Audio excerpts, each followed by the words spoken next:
foi bem, assim, interessante esse trabalho, então foi importante para a gente, conseguimos resgatar bastantes alunos que estavam fora, assim, da atividade remota, e com esse projeto a gente conseguiu trazer vários alunos, pelo menos pela prática, assim, de exercitar um pouco, de mostrar um pouco esse lado da educação física, a gente conseguiu trazer.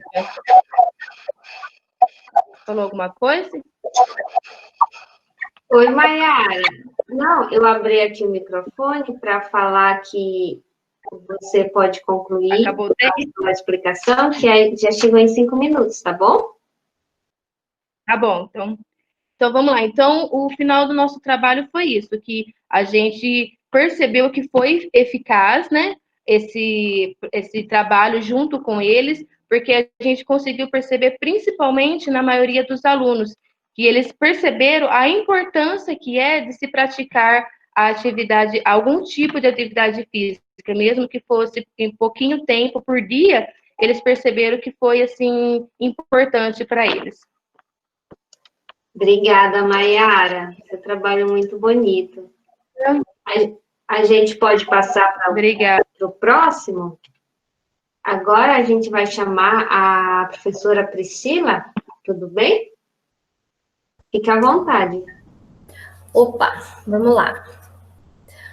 Bom, boa noite a todos. Eu me chamo Priscila Lima Pedrassani. Esse trabalho tem a minha autoria e da professora Diginane Vedofato da UFSCar. Então, vamos lá. É com muito prazer, né, o que eu venho participar, aprender e partilhar experiências que foram, né, estão sendo significativas para mim, e acredito também que para os professores de educação física que eu tenho trabalhado, inclusive eu estou vendo vários deles aqui na sala.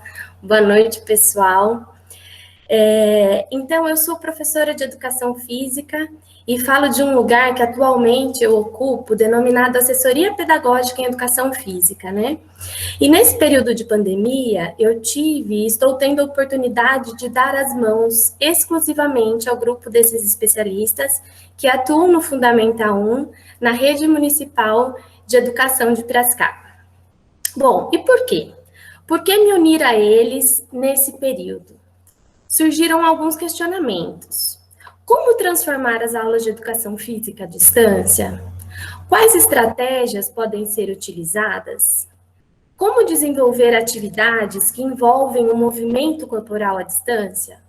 Esses questionamentos constantes dos professores mobilizaram ações na Secretaria de Educação para organizar e promover encontros formativos de forma virtual, a fim de suprir demandas como, por exemplo, como as aulas não presenciais, elas podem ser organizadas em atividades impressas para um objeto de conhecimento que é prioritariamente relacionado ao movimento corporal e suas manifestações culturais, as práticas da cultura corporal de movimento.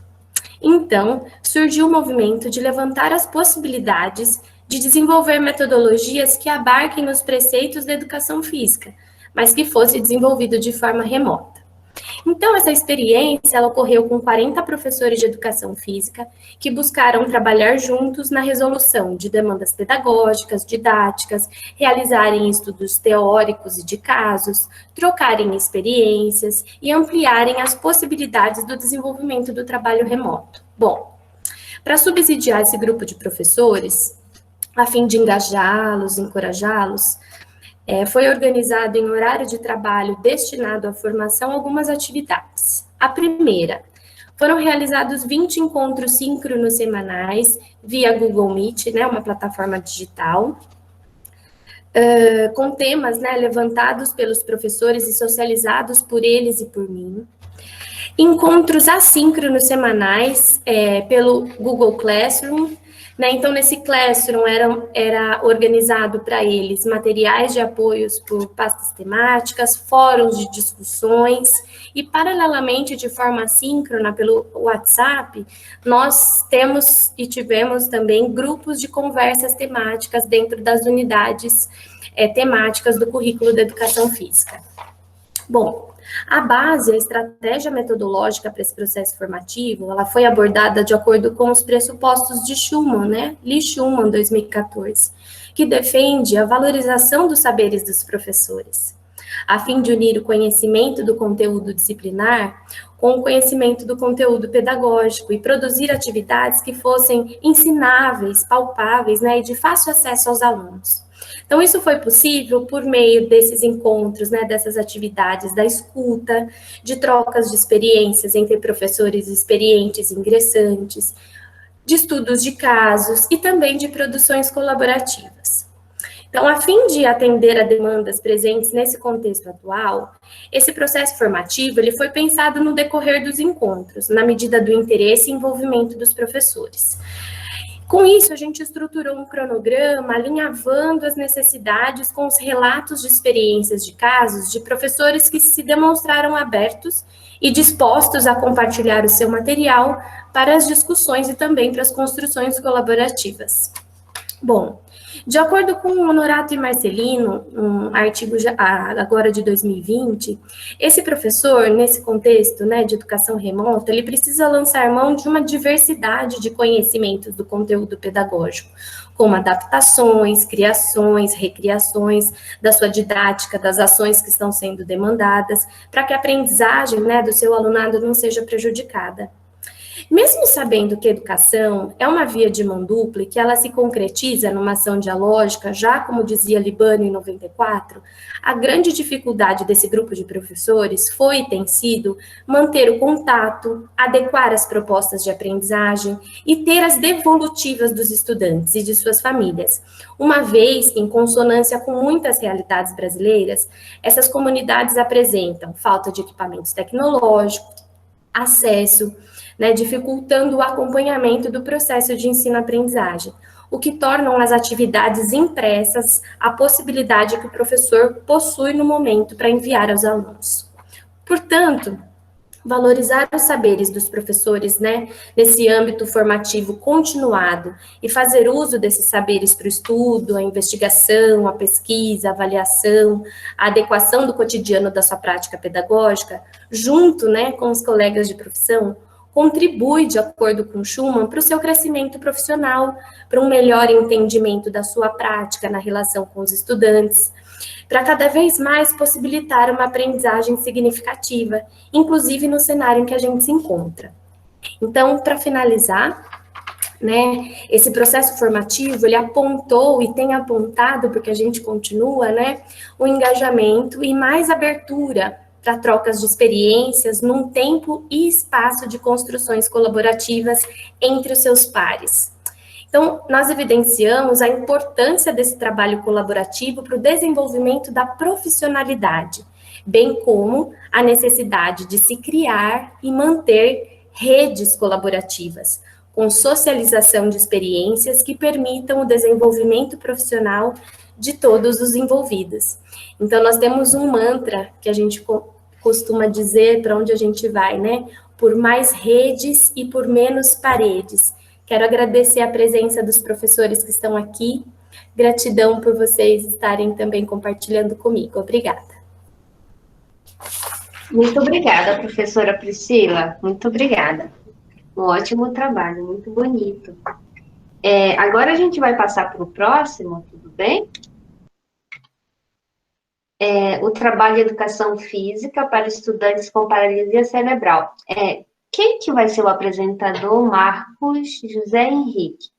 Marcos, está aí? Estou presente, Fique à vontade, tudo bom? Tudo bem, tranquilo. Um grande prazer apresentar esse relato de experiência, ao qual eu tive contato com um aluno com paralisia cerebral no ano de 2018, em Campo Grande, Mato Grosso do Sul. Trabalhando, então, com esse estudante, eu me sentia um pouco angustiado na situação em que ele se encontrava de exclusão, pelo fato dele não ter um processo comunicativo com seus colegas e não conseguir responder às atividades solicitadas. E então surgiu um grande desafio, que era como a disciplina que trabalha com motricidade, atividade física, como dar aula para um estudante com tamanhas limitações, com paralisia cerebral. E fazendo o planejamento desse estudante, eu pude perceber ali que durante o planejamento da educação física era mais voltado a atividades para ele, como higiene, alimentação, coordenação motora, para tentar escrever, fazer o pensamento para pegar a colher, pegar o lápis. E enquanto os colegas dele jogavam bola, se divertiam, e ele estava parado. Foi aí que eu pensei, se a educação física está na área da linguagem, então é possível que ela possa contribuir com a comunicação desse estudante para a inclusão dele. Foi então que eu comecei a pesquisar e entrei em contato com a educação física, com o currículo cultural, que eu comecei a acessar vídeos da USP, com Marcos Garcia Neira e outros, e comecei a ver que existia na linguagem da educação física outros caminhos para ser seguido. E as teorias pós-críticas deram esse caminho para mim, a qual, dentro da linguagem, seguindo a linguagem pós-crítica, o pós-estruturalismo, né? No caso, com significados e significantes, que veio do estruturalismo. No pós-estruturalismo, essa condição de significado, que é o conceito, e significante, que é a imagem, o objeto, ela foi ampliada, permitindo que outras pessoas, outras vozes, outras que não tinham vez, pudessem ser ouvidas. Então, pensando nisso, eu adaptei para esse estudante, conversando com o professor. Primeiramente, nós tematizamos, na aula de educação física, modificar algumas partes do corpo em que eram tocadas a bola. Nós colocamos regras que só poderiam valer com partes inabituais do corpo, por exemplo, chutar a bola com a canela, quando jogava o handball, segurar com o punho. Para quê? Para que eles pudessem perceber o outro, a dificuldade do outro, trabalhando assim com as diferenças. Então, partindo disso, num segundo momento, nós fizemos um outro combinado, ao qual esse estudante ficaria com uma bola no seu colo e, no decorrer do jogo, todas as vezes que ele arremessava essa bola, o jogo parava, um estudante do time dele tinha que levá-lo até onde a bola parou, colocar de novo a bola no seu colo. E o objetivo era ele chegar até o campo, a área do campo adversário, ao qual seria considerado gol. E com isso, como o título desse trabalho diz, reflexões, né, sobre a linguagem, a motricidade, reflexões no sentido de refletir e no sentido de flexionar a linguagem, que é trazida pela educação física. E eu gostaria aqui de pedir licença para mim dar uma lida aqui numa parte que eu acho muito interessante, que é: com base na inclusão, podemos dizer que o signo sozinho não produz linguagem. E assim o estudante que não é incluído, estando sozinho também, não produz essa linguagem. E, portanto, é necessário sua inclusão para que se complete o sentido da educação física na área da comunicação motora não verbal, que é uma citação do Nunes, né? 2006. Então, é isso que eu consegui extrair deste relato e dessa experiência que eu tive. Para mim foi de grande valia, grande aprendizado. Muito obrigada, professor Marcos, que trabalho bonito. Muito obrigada pela sua apresentação. A gente vai passar, muito obrigada. A gente vai passar para o próximo trabalho, tudo bem? O próximo trabalho é a colaboração entre professores, um caminho possível durante o período de isolamento social. Aline, Débora e Marisa. Quem que vai apresentar? Isso, é a Aline que vai apresentar. Tá, você só. Eu estou perguntando se é só você, porque alguns autores pediram para apresentar em dupla. É só você? Se eu soubesse que poderia fazer esse pedido. Fique à vontade, professora Aline. Tá bom, muito obrigada. Bem, boa noite a todos, né? Venho aqui compartilhar com vocês, né, um trabalho que foi realizado, né, na minha escola. Como sabem, né, o isolamento social realizado durante todo esse período, né, de pandemia mundial, que começou a acontecer lá no primeiro trimestre de 2020, acabou mobilizando inúmeras pessoas e, dentre essas pessoas, um grupo de professores de uma escola pública municipal localizada na região de Barueri, né, uma cidade de São Paulo. E é nesse contexto que o nosso relato de experiência, né, que eu vou agora compartilhar brevemente com vocês, é nesse contexto que ele acontece. Bem, logo que as aulas foram suspensas, alguns professores, com a intenção de fortalecer o convívio social junto com os educandos, passaram a realizar chamadas de vídeo, o que possibilitou uma maior conexão entre alunos e professores, e uma maior aproximação entre todos, né, mesmo que estivéssemos distantes do espaço físico escolar. Entretanto, essas ações, elas aconteciam de formas muito individualizadas, né, um ou outro professor que acabava realizando esses momentos síncronos com os alunos. Diante disso, né, esse pequeno grupo de professores aproveitou o horário de formação continuada coletivo, né, chamado de HTPC, para compartilhar com os demais docentes da escola os efeitos da realização dessas videochamadas e o aumento gradativo de alunos participantes. Isso indicou que as iniciativas individuais, elas não precisam ficar restritas, né, apenas a alguns professores, elas podem se estender a todo o grupo, para assim a gente atingir cada vez mais alunos e garantir o direito e o acesso à educação. Muito bem, nos pautamos então no pesquisador espanhol Francisco Imbernon, pois sabemos que a colaboração entre professores favorece a mudança de paradigmas mais individualistas para uma filosofia de trabalho que motiva, envolve e reconhece as capacidades dos professores, além de contribuir com a superação dos embates educacionais. Bem, nesse HTPC, né, que contou com a participação dos professores especialistas das diferentes disciplinas, mencionou-se, né, a relevância do papel social da educação, né, tanto para as crianças quanto para os jovens durante esse período de isolamento. Nesse sentido, compartilhou-se com todo o grupo o quão significativo as videochamadas estavam sendo para todos, né, e aí fizemos a proposta, né, de ampliar essa prática para atingir todos os alunos do 6º ao 9º ano da nossa escola. Bem, o convite foi prontamente aceito por todos, logo lá no mês de abril e no mês de maio, né, e isso motivou a organização de aulas síncronas, contemplando todas as disciplinas do currículo.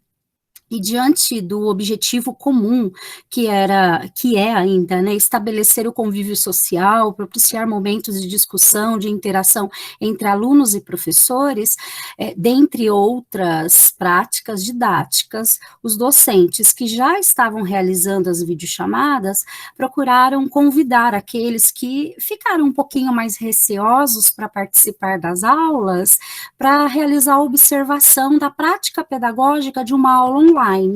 Bem, essa troca de experiências, né, entre professores experientes, entre iguais, ela é definida pela professora da PUC São Paulo, Marli André, como um aprendizado que valoriza a diversidade de opiniões, de pontos de vista, de conhecimentos e de práticas, e como algo também que vai fortalecer e vai favorecer o exercício da coletividade.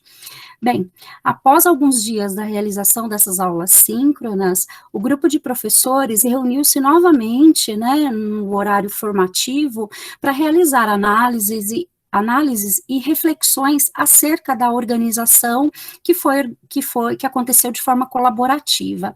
E nesse segundo HTPC, fez-se apontamentos que despertaram senso de investigação a fim de compreender o contexto do aluno em relação ao uso dos dados da internet, né, a interação por meio da chamada de vídeo e, inclusive, a respeito dos alunos sem acessibilidade. Como este último aspecto causou um incômodo, né, extremo nos docentes, decidiu-se, então, produzir apostilas personalizadas, contemplando as disciplinas escolares como forma de garantir o direito de aprender a todos. Bem, essa ação foi apontada como um caminho válido no atendimento dos alunos sem acesso, né, e a escola juntou-se a nós e se responsabilizou pela impressão e entrega do material. Bom, o período pandêmico continua, né, e ele provocou nos inúmeros docentes da nossa escola inúmeros receios e anseios, que foram superados pelo desejo de alcançar o maior número de alunos possível. Participar de uma ação coletiva mediada pela tecnologia não foi nada fácil, mas revelou a potência de um grupo de professores no alcance de objetivos em comum. É importante a gente destacar, né, que o uso do espaço formativo para compartilhar as práticas, além de aproximar os professores e de estreitar os laços, fortaleceu a prática pedagógica e oportunizou momentos de apoio e de solidariedade entre todos os docentes. Nesse sentido, a união, a parceria e a colaboração realizadas virtualmente no horário formativo encontrou espaço no ambiente escolar e colaborou tanto com o trabalho dos professores e beneficiou muito os alunos, e isso continua acontecendo, né?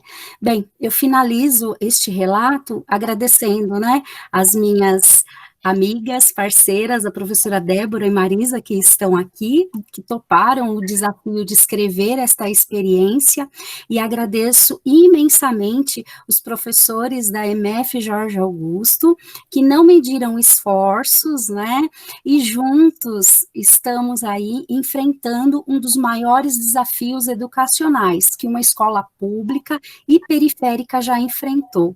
É isso. Muito obrigada pela oportunidade.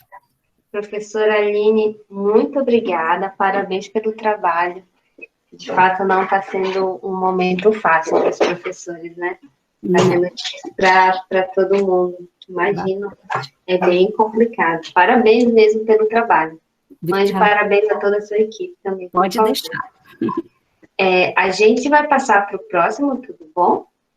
Pedagogia escolar, pedagogia social, cooperantes e não cooperantes, Arthur Viana e Débora Pereira. É a Débora que vai apresentar, né?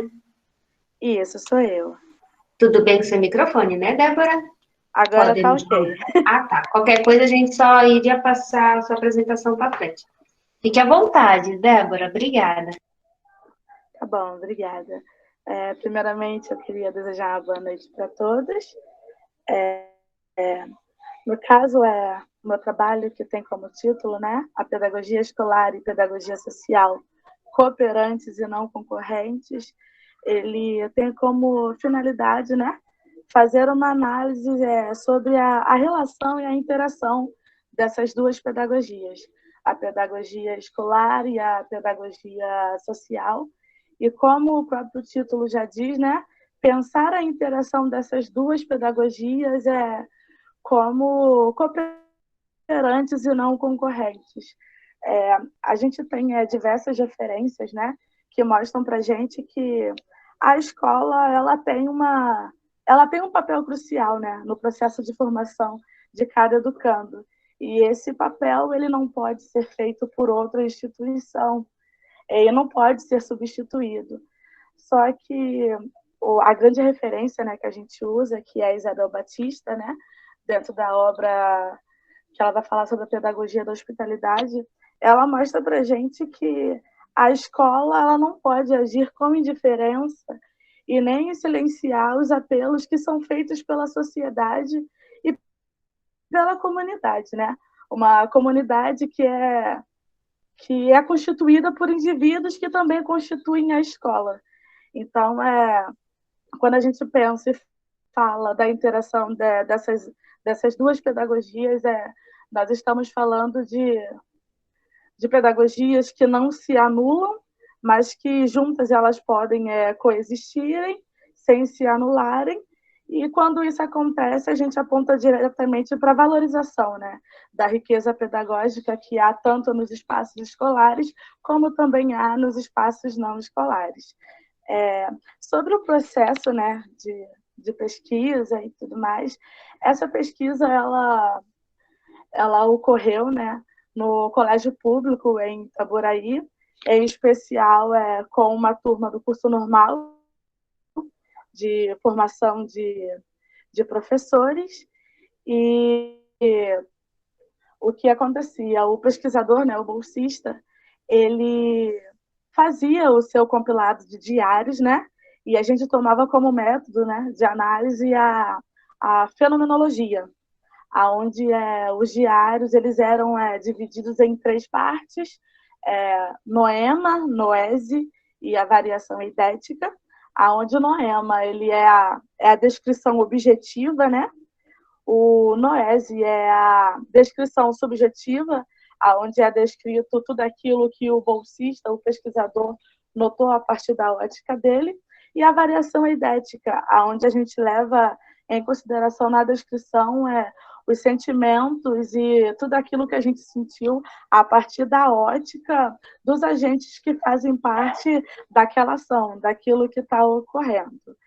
E indo, né, para os resultados, eu acho que uma das grandes coisas, um dos grandes resultados, né, que nos chamou a atenção é que dentro dessa interação a gente viu um interesse muito maior, uma participação muito maior, né, por parte dos alunos, destacando que grande parte, né, se não todos os alunos que fizeram parte, né, dessa sala, que fazem parte, eles eram moradores, né, do município de Itaboraí.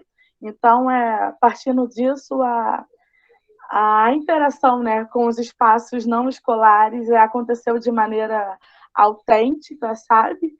E a gente viu também que um dos pontos também muito fortes foi a autonomia, né, do professor nesse processo, que foi crucial, né, para que a gente tivesse resultados e onde a gente também pudesse discutir sobre diversas questões. Só que a grande questão que nos chamou a atenção é que a gente viu que a interação entre ambas as pedagogias, ela possibilita para a gente nos dá possibilidade para a resolução de conflitos sociais, sabe? Conflitos sociais que são vividos muitas das vezes por alunos que constituem a escola, ou se não por familiares. Problemas como evasão, como insucesso escolar. Então, dentro dos resultados, a gente viu que essa interação ela é crucial para que a gente possa cada dia mais atuar na resolução desses conflitos, né? E dentro das considerações finais, né, já finalizando, eu acho que uma das grandes coisas, né, que a gente pode concluir, embora esse trabalho ele ainda esteja em desenvolvimento, né, uma das coisas que a gente consegue concluir é que quando a gente fala da interação de ambas pedagogias, a gente chama para a responsabilidade não somente os professores, os alunos, mas também os familiares, os funcionários da escola, entendendo que se a gente pretende, né, formar uma sociedade educativa e educadora, a gente precisa sempre ter em mente a ideia de corresponsabilização, né, de fazer para os outros e com os outros. E sabendo, né, que embora cada instituição e cada um tenha a sua responsabilidade, a gente partindo, né, da ideia de que todos nós temos uma responsabilidade, as coisas elas podem acontecer melhor. É só isso.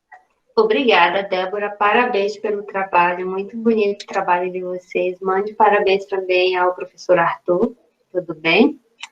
Okay, parabéns. A gente vai passar para o próximo trabalho, análise do projeto político-pedagógico de dois colégios estaduais da cidade de Apucarana, da Amanda. Tudo bom, Amanda? Exatamente, tudo bem, professora. Então, posso começar? Sim, fique à vontade. Então, como a professora me apresentou, eu sou a Amanda, né? Eu curso licenciatura em Química na Universidade Tecnológica Federal do Paraná. E, como o título do trabalho já diz, a gente fez uma análise sobre o projeto político-pedagógico de 2 colégios aqui da cidade de Apucarana. Dentro desse título, eu queria colocar 2 pontos importantes. Quem são esses 2 colégios? Então, o Colégio A é um colégio localizado em um dos bairros mais famosos da cidade, e o Colégio B é um colégio localizado no centro da cidade. E outro ponto do título é o que é um projeto político-pedagógico. Segundo os teóricos que a gente usou, o Basoli, ele diz que o PPP, né, o projeto político-pedagógico, é a sistematização do planejamento e de abordagens que envolvem toda a escola, seus objetivos, metas, não só o professor e a equipe, né, a diretoria, mas também tudo que cerca, né, os professores, os alunos, os pais, e também Veiga, que destaca as metas e a influência que elas têm nos alunos. Então, como é que foi feita essa pesquisa? Também utilizamos Libani e Gadotti, né, como referência. Dentro da disciplina de OTP, que é a Organização do Trabalho Pedagógico, foram feitas pesquisas nos PPPs de ambos os colégios, que são publicados na internet. Esses PPPs eram dos anos de 2012 e 2011, respectivamente, sendo que essa pesquisa foi feita em 2019. E o PPP é um documento que é sempre atualizado, então a gente já vê um problema aí sobre a atualização desse documento. E também foram feitas entrevistas com a diretoria e a equipe pedagógica de ambos os colégios. E o que ocorreu nessas entrevistas? Foram feitas perguntas sobre a realidade local da escola, aquilo que permeia, né, a situação financeira dos alunos, o perfil do aluno, o perfil do professor, o perfil da formação continuada desses professores, as bases teóricas que estavam dentro do projeto, práticas pedagógicas desenvolvidas no colégio, né, outras atividades, como horta, fanfarra, e um dos mais importantes que eu queria frisar aqui, que são os desafios para a elaboração do projeto em si. Então, como base teórica, as 2 escolas tinham uma base histórico-crítica, mas a escola B, dentro do seu projeto, além da histórico-crítica, tinha visões, né, pessoas com visões behavioristas, como Piaget e Vygotsky. E sobre os desafios da elaboração desse projeto, na escola A, ela ela se importa muito com a questão da integração mesmo da família, dos alunos. Então, eles faziam muitas reuniões com toda essa gama de pessoas, né, além das pessoas da escola em si, e eles viam uma grande dificuldade no tempo para fazer essas reuniões, e também, como eles sempre tinham essas melhorias, a aprovação no núcleo educacional era bem difícil, porque ele ia para o núcleo tinha alguma alteração, voltava para a escola, e isso acaba dificultando a aprovação do projeto. E na escola B, o diretor disse que foi bem difícil achar professores qualificados e que tivessem o comprometimento para escrever esse projeto e para dar bases teóricas mesmo para esse projeto acontecer. Então, tiveram essas 2 dificuldades em relação à construção do projeto em si. E com isso, a gente conseguiu entender que o projeto político-pedagógico é uma coisa que não é sempre falada, que os alunos não conhecem, e que também é uma dificuldade para a escola ter as pessoas que o tornem efetivo e coletivo. E isso gera, o projeto ser coletivo e efetivo, gera uma transformação muito efetiva na gestão democrática, com a interação da equipe diretiva com os pais, com os alunos, com a sociedade local. Essas 2 escolas são escolas que se preocupam com os alunos, então a escola A, né, que é a escola de bairro, tem a horta na escola, a diretora conhece a maioria dos pais, né, dos alunos, e isso gera um aconchego mesmo da escola em relação aos alunos, de ter essa relação próxima. E na escola B, que é a escola do centro, essa relação é um pouco mais afastada, mas o diretor se mostrou muito enfático em querer fazer melhor. Mas as pessoas realmente eram de difícil acesso, né, os professores, mas como mudou a direção, né, depois desse ano, a gente não sabe como é que ficou a escola, mas como, né, são duas escolas que têm ótimos nomes aqui na cidade, a gente sempre vê, né, falarem das escolas, a gente estando no meio, então a gente sabe que essas escolas sempre buscam melhorar e esperamos que nos próximos anos, né, nessa disciplina, os alunos consigam ter acesso a esses projetos de forma mais nova, né, mais atualizada do que os que a gente pesquisou, né, de 2012 e 2011. E é isso. Amanda, muito obrigada pela sua apresentação, parabéns pelo trabalho. Obrigada. Parabéns para toda a equipe. Obrigada. A gente vai passar para o próximo, que é Projeto Político Pedagógico, Instrumentos para uma Formação Democrática. Quem vai apresentar, eu acho que é a Isadora, né? Isso, sou eu. Fique à vontade. Tá bom, obrigada. Boa noite a todos. Meu nome é Isadora, eu sou estudante da UTF-PR de Apucarana, estudante do curso de licenciatura em Química, e esse trabalho foi feito juntamente com a professora Roseli, que ela também é da Universidade Tecnológica Federal do Paraná.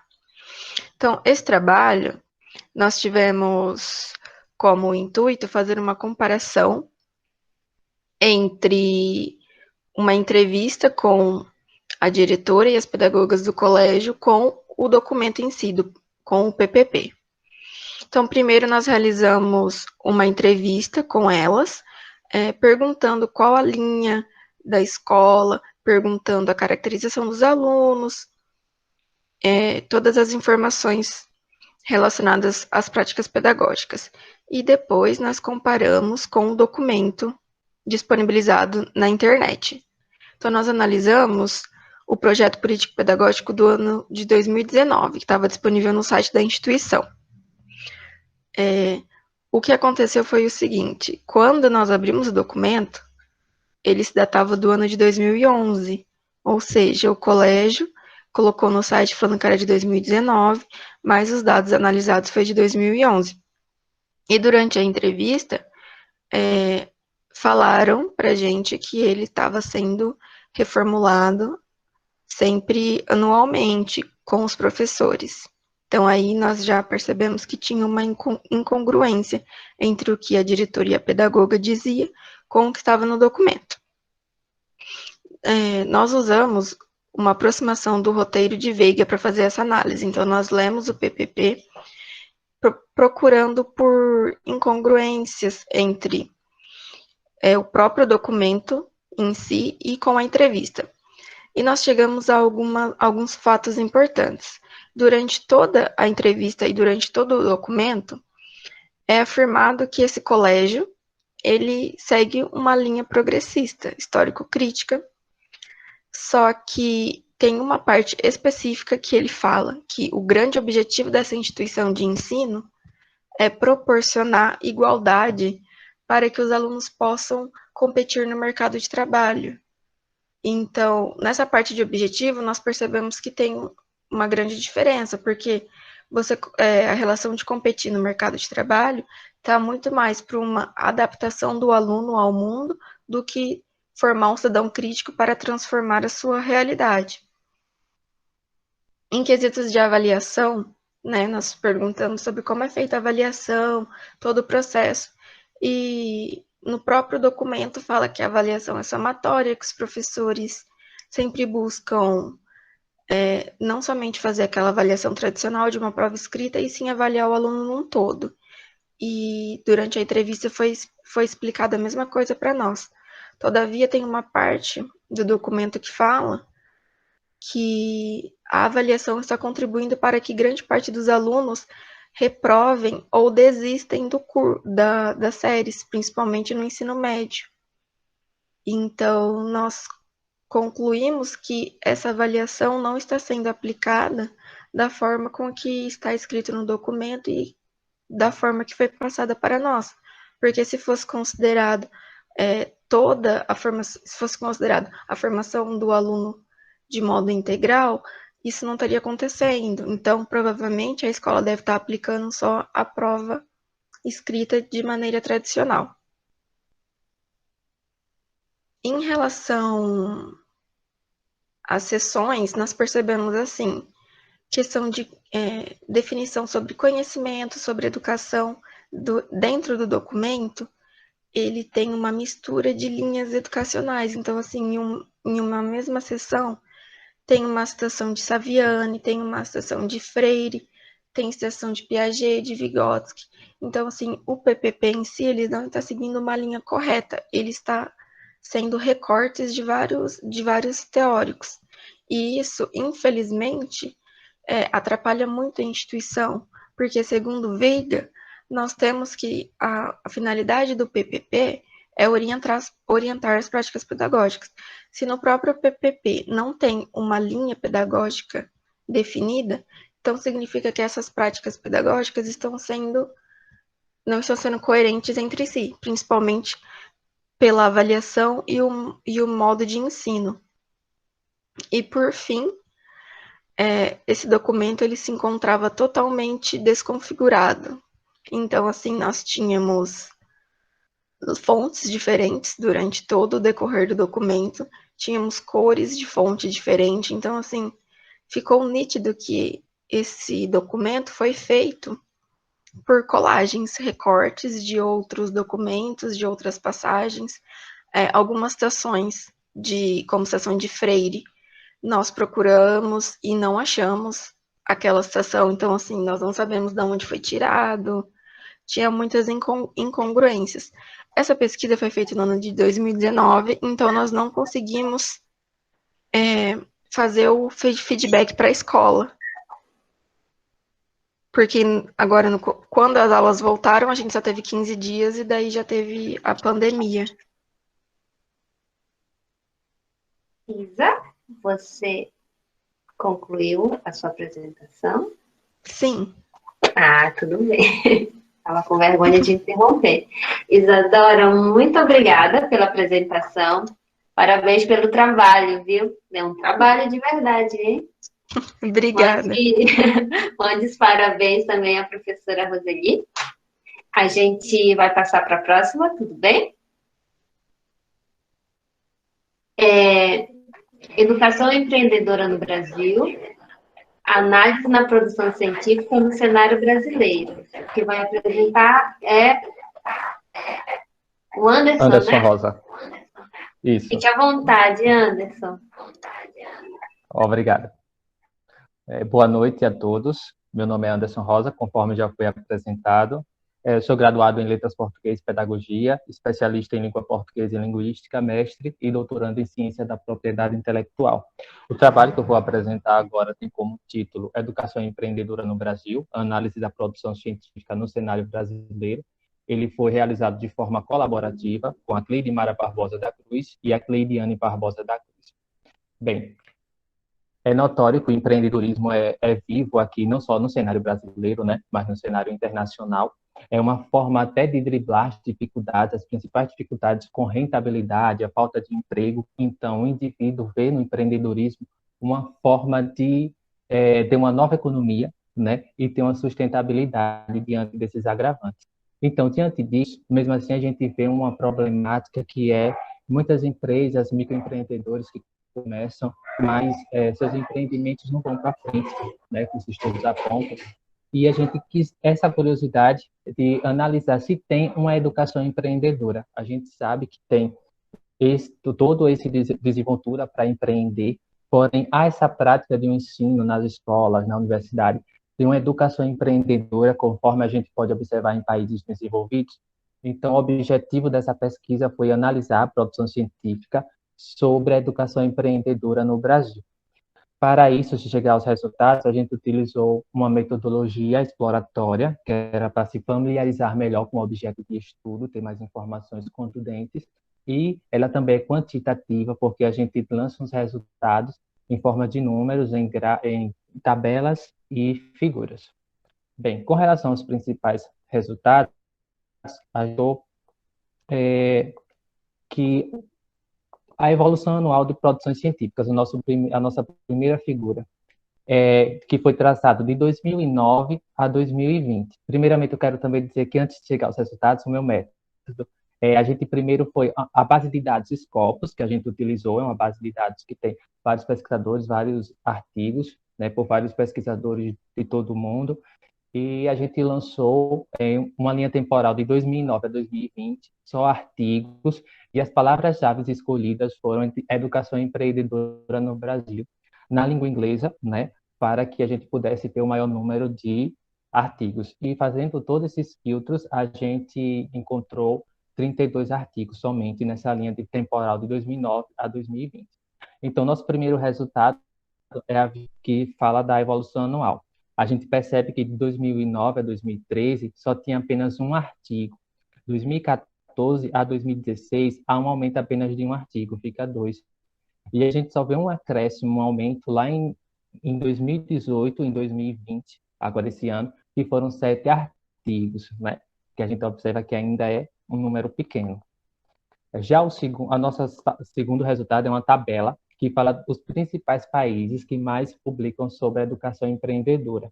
O Brasil se destaca, ele está em primeiro, mas não é novidade, lembrando que a nossa palavra-chave, a gente colocou educação empreendedora no Brasil, então é notório que, claro, que brasileiros iriam se interessar mais sobre o tema do empreendedorismo aqui. Mas outro fator interessante é que Portugal também tem interesse em analisar a nossa educação, tem 4 artigos. Em seguida vem o México, Reino Unido e Estados Unidos também, com 2 artigos sobre educação empreendedora no Brasil. Já com relação às áreas do conhecimento, que tem maior número de produções científicas, observou, que não é novidade, que é a área de negócios, gestão e contabilidade, que é onde encaixa o empreendedorismo.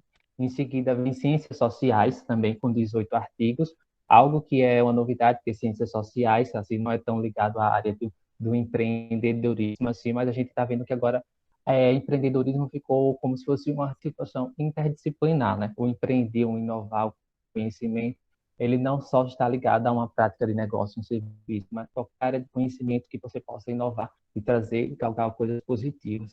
Em seguida vem a economia, econometria, que ficou posterior às ciências sociais, depois engenharia e, por fim, ciências da decisão, que a gente pode falar como se fosse que a inteligência artificial, né, os softwares que auxiliam, que também é uma área que está em grande evolução. Já a tabela 3, a gente analisou as instituições de ensino com maior número de produções científicas. A primeira não tem, na verdade, uma que se prevalece sobre a outra. A gente sempre elencou os 5 principais, né, itens que se destacam, e nesses eles ficaram empates, que é a Universidade Federal Fluminense, que fica no Rio de Janeiro, que tem 2 artigos, a Tecnológico de Monterrey, que fica no México, que é uma novidade também tem 2, depois a Universidade de Aveiro, que fica em Portugal, depois a Universidade Federal de Goiás, aqui no Brasil, com 2 publicações, e posteriormente vem a Escola Superior de Propaganda e Marketing também, com 2 artigos. Então, com relação às considerações finais, após esse relato de pesquisa, a gente identifica que ainda tem um número pequeno de produções científicas sobre a educação empreendedora. Isso remete a dizer que a gente ainda precisa inserir currículo escolar sobre a educação empreendedora, assim como os países desenvolvidos. Além também, a gente vê no ensino superior que a prática do empreendedorismo só está ligada a cursos de engenharia ou de negócios, administração. Então, é preciso romper esses paradigmas, né? Que o empreender ele é interdisciplinar, cada um pode inovar, né? Cada um pode ter lucratividade independente da sua área, ela é uma área interdisciplinar.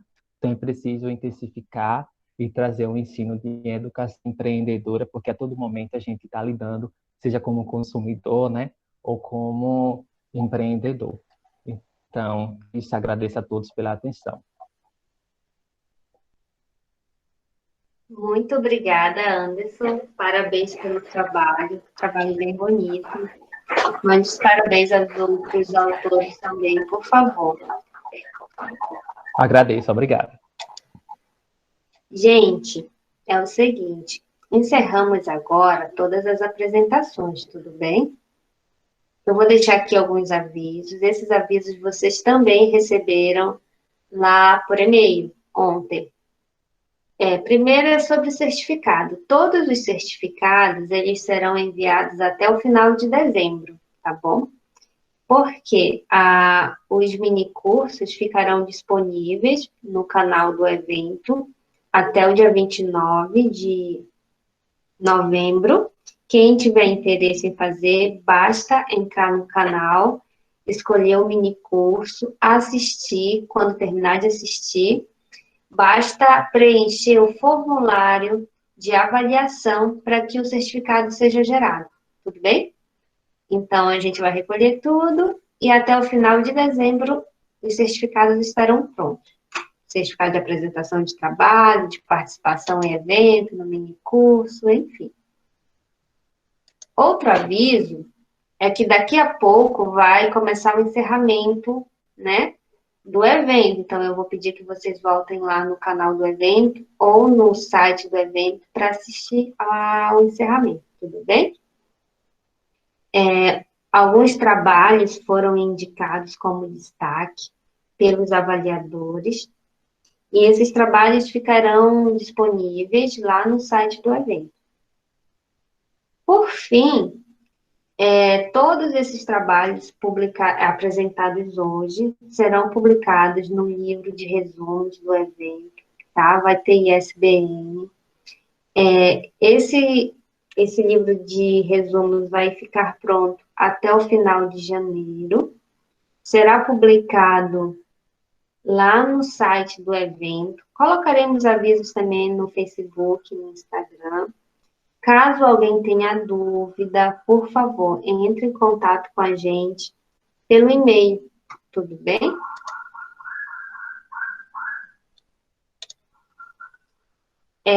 Eu vou abrir um espaço aqui de 5 minutos, caso alguém queira manifestar, alguém que apresentou o trabalho, queira fazer alguma pergunta para outra pessoa, queira deixar alguma fala. A gente não tem muito tempo, né? Que acabou atrasando o início, mas caso algum apresentador queira esclarecer alguma coisa, por favor, fique à vontade.